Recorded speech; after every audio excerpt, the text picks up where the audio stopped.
Gwrandwch! Mae hwn fel caffi bach i'r gwenyn. Rhole iddyn nhw alw heibio am damed bach o fwyd. Mae'r gwenyn yn bita'r neithdar a'r paill o'r blodau. Gallwch chi wneud un o'r ein gatre gyda help oedolyn. A chofiwch, does dim gwahaniaeth os oes gardd bach dych chi, gardd mawr, neu dim gardd o gwbl. Yr unig beth sydd angen yw digon o le i ddal potyn bach fel hyn. Dwi wedi rhoi cerrig yng ngwaelod y potyn, a wedyn compost a blodau o'r ganolfan arddio. Gallwch chi hefyd blannu a thyfu blodau eich hunain os chi eisiau, o hadau bach fel hyn.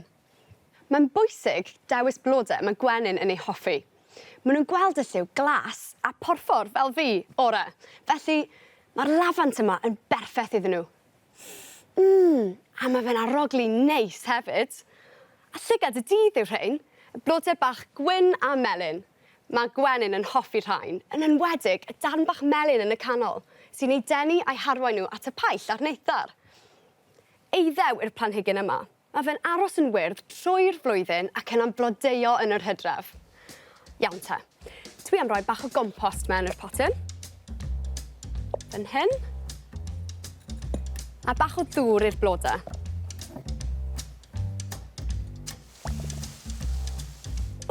Fydd y gwenyn angen dŵr hefyd. Felly, dwi am roi'r disgl bach yma mewn i'r potyn a rhoi cerrig mewn. 1, 2, 3. A llenwi'r ddisgyl tua hanner ffordd gyda dŵr. Fydd y gwenyn yn medru sefyll ar y cerrig yma i gadw'n sych tra'n yfed y dŵr, neu ar y topiau poteli llaeth yma.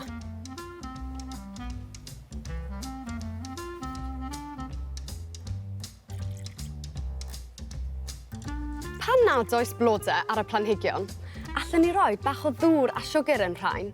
Mae fel diod melys i helpu'r gwenyn. I orffen, allwch chi ofyn i oedolyn helpu chi roi darnau bach o oren mewn, rhag ofan bod pilipala neu iar bach yr haf eisiau galw heibio. Dyma ei ffefryn.